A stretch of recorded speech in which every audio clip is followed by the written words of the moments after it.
Hello guys, welcome back to YouTube channel. तो आज मैं फिर आपके लेके आया हूँ एक और बहुत ही मज़ेदार टॉपिक। तो आज का टॉपिक काफ़ी ज़्यादा इंटरेस्टिंग होने वाला है।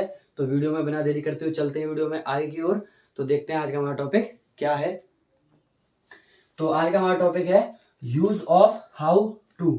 क्या है आज का टॉपिक हमारा? Use of how to. तो देख सकते हैं आप टॉपिक है जो आज हमारा आज का वो काफ़ी ज़्यादा डिफरेंट है। तो आज हम सीखेंगे कि हाउ टू का अर्थ क्या होता है और हाउ टू का प्रयोग कब किया जाता है और कैसे कैसे किया जाता है। इसको उपयोग करने के एक दो या तीन तरीके हैं।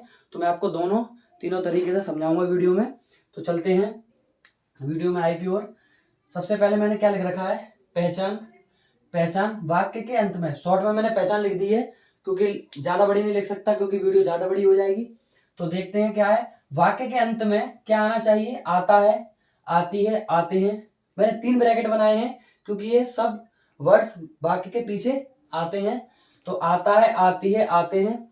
और जानता है, जानती है, जानते हैं।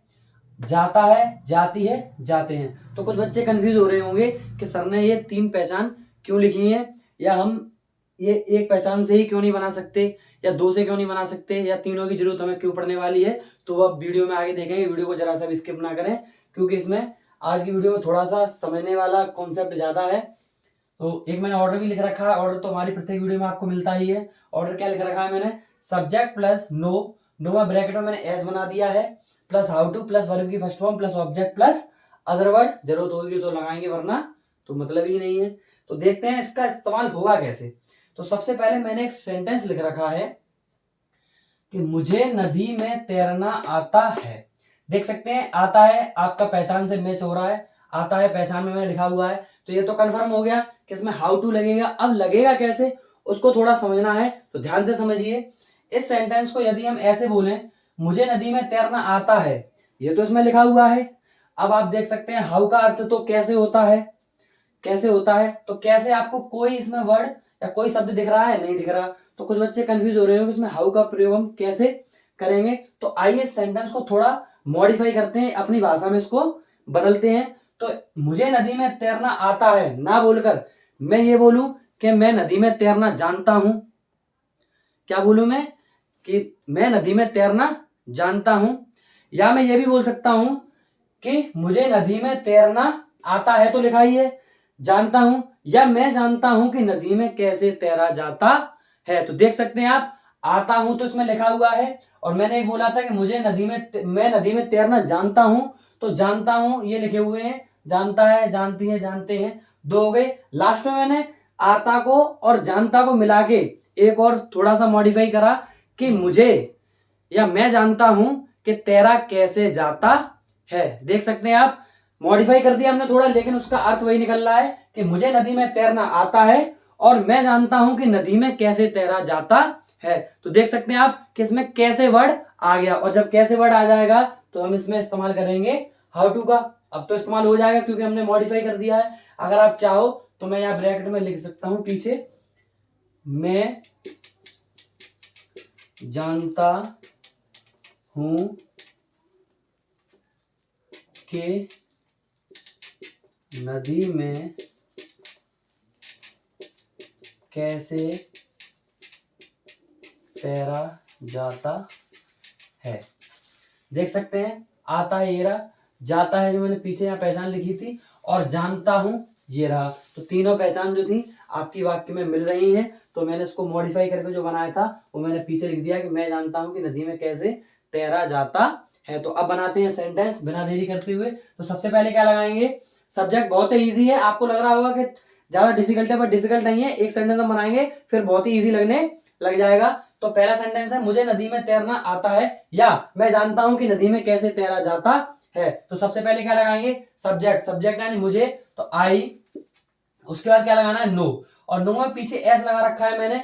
इसमें जो जो सेंटेंस है आता है, पीछे ता है, तो आपको पता है ता है ये प्रेजेंट इंडेफिनिट में आते हैं। और प्रेजेंट इंडेफिनिट में क्या चलता है? एस या ईएस। तो ऐसे ये चलता है। तो जो सिंगुलर सब्जेक्ट होते हैं उनमें क्रिया में क्या लगता है? एस ईएस लगता है, और जो प्लूरल सब्जेक्ट होते हैं उनमें एस ईएस नहीं लगता है। तो देख सकते हैं आई, और आई के साथ क्रिया में एस ईएस नहीं लगेगा। तो क्या लगा देंगे? No, I know. अब क्या लगाएंगे? How to. तो हाउ टू वर्ब की फर्स्ट फॉर्म, वर्ब क्या है? तैरना, तैरना ही क्या होती है? स्विम। तो I know how to swim, object है नदी में, तो लगा देंगे I know how to swim in the, object sorry इसमें कुछ है नहीं है, इसमें अदर वर्ड है नदी में, तो मैंने वो लगा दिया है। तो I know how to swim in the river. ऐसी नेक्स्ट सेंटेंस है, उसे अंग्रेजी बोलना आता है, तो लगा देंगे सबसे पहले उसे ही क्या होती है? सब्जेक्ट लगा देंगे ही, उसके बाद नो। अब देख सकते हैं ही जो आपका सिंगुलर सब्जेक्ट है तो क्रिया में ऐसी एस आप लगाओगे, तो ही नो, उसमें क्या लगा देंगे हम? एस। तो he knows how to, how to compulsory है, सभी में लगाना है, क्योंकि ये सेंटेंस में कहीं कैसे दिख नहीं रहा है, लेकिन जब हम इसको अपनी भाषा में बोलते हैं तो देख सकते हैं कैसे आपका वाक्य में अवश्य आ रहा है, तो हम हाउ टू कंपलसरी लगाएंगे। तो ही नोज हाउ टू, बोलना ही क्या होती है? Speak. He knows how to speak, अब क्या ऑब्जेक्ट, ऑब्जेक्ट क्या है? अंग्रेजी, तो लगा देंगे he knows how to speak English. ठीक है, इसी प्रकार हमारा अगला सेंटेंस है, उसे भी बनाते हैं। श्याम को पत्र लिखना आता है, या मैं कहूं श्याम जानता है कि पत्र कैसे लिखा जाता है, तो देख सकते हैं वाक्य में कैसे आ रहा है, तो हाउ टू तो लगाना ही लगाना है। तो श्याम, सबसे पहले सब्जेक्ट लगाते हैं श्याम, उसका नो, अब सिंगुलर सब्जेक्ट है तो क्या लगा देंगे? एस। तो श्याम नोज, उसके बाद हाउ टू जो कि कंपलसरी है, श्याम नोज हाउ टू। अब क्या लगाना है? वर्ब, वर्ब की फर्स्ट फॉर्म लगानी है, तो वर्ब क्या है? लिखना, और लिखना ही क्या होती है? राइट। तो Shyam knows how to write, और क्या लिखना? ऑब्जेक्ट क्या है? पत्र, तो क्या हो जाएगा? Write a letter. Other word इसमें है नहीं है तो हमें लगाना भी नहीं है। इसी प्रकार हमारा नेक्स्ट सेंटेंस, बढ़ते हैं उसकी ओर। राजा को शिकार करना आता है, तो सबसे पहले क्या लगा देंगे? द किंग, सब्जेक्ट है राजा, द किंग, उसके बाद नो, सब्जेक्ट है जो हमारा वो सिंगुलर है तो क्रिया में एस लग जाएगी, तो the king knows how to, the king knows how to. Verb क्या है? शिकार करना क्या होती है? हंट, तो the king knows how to hunt. इसके बाद देख सकते हैं ना तो कोई ऑब्जेक्ट है और ना ही कोई अदर वर्ड है, तो सेंटेंस हमारा यहीं पे ही कंप्लीट हो जाता है। तो क्या हो जाएगा? The king knows how to hunt, या राजा को शिकार करना आता है, या राजा जानता है कि शिकार कैसे किया जाता है। तो सेंटेंस क्या बन के आया? The king knows how to hunt. कुछ बच्चों के दिमाग में ये आ रहा होगा कि इसका निगेटिव कैसे बनाएंगे, तो निगेटिव मैंने एक सेंटेंस यहाँ पे निगेटिव का लिख रखा है, तो उसे भी बनाते हैं, तो उससे आपको समझ में आ जाएगा कि निगेटिव आप कैसे बनाते हैं। जैसे कि आपने देखा है प्रेजेंट इंडेफिनिट का निगेटिव बनता है, उसी प्रकार या उसी के अकॉर्डिंग इसका भी निगेटिव बनेगा। तो प्रेजेंट इंडेफिनिट का निगेटिव हम कैसे बनाते हैं? डू डज के साथ में नॉट लगाते हैं, और वर्ब की क्या लगा देते हैं? फर्स्ट फॉर्म, यानी ऐसे ही वर्ब में फिर नहीं लगाते हैं। तो देख सकते हैं अगला सेंटेंस बनाते हैं इसे भी। रेखा, उसके बाद क्या लगाएंगे?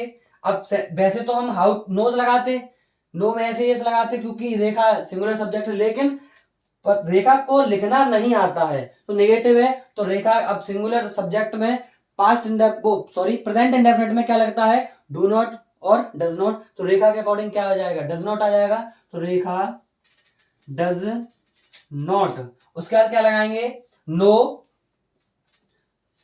डज नॉट नो, क्योंकि अब एस तो लगानी नहीं है क्योंकि नेगेटिव है, तो Rekha does not know how to. और बचा क्या है? वर्ब, वर्ब क्या है? लिखना, तो Rekha does not know how to write. Other word है नहीं, हमें लगाना भी नहीं है। तो देख सकते हैं लास्ट वाला सेंटेंस हमारा बनके कंप्लीट है। तो क्या सेंटेंस बन के आया है? रेखा को लिखना नहीं आता है, तो Rekha does not know how to write. या मैं कहूं कि रेखा नहीं जानती है कि कैसे लिखा जाता है, तो रेखा नहीं जानती है, पहले थोड़ा सा बनाते हैं, रेखा नहीं जानती है, तो रेखा डज नॉट नो, इतना बन गया।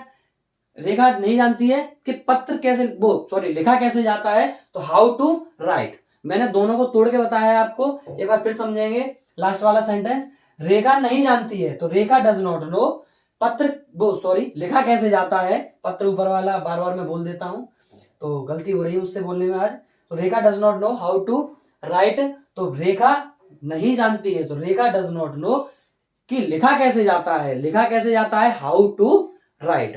तो ये हमने लगा दिया है Rekha does not know how to write. तो देख सकते हैं आज का टॉपिक हमारा काफी ज्यादा इंटरेस्टिंग था और काफी ज्यादा मजेदार भी था। और देख सकते हैं हमने एक ऑर्डर से और थोड़ी सी शॉर्ट में जो पहचान लिखी उसकी सहायता से आज का टॉपिक भी हमारा क्लियर कर लिया। टॉपिक हमारा काफी ज्यादा इंपॉर्टेंट है, तो वीडियो को ज्यादा से ज्यादा शेयर करें और वीडियो अच्छी लगी हो तो वीडियो को लाइक एंड सब्सक्राइब जरूर करें, जिससे कि वीडियो का नेक्स्ट वीडियो का नोटिफिकेशन आपको मिलता रहे। जय हिंद दोस्तों।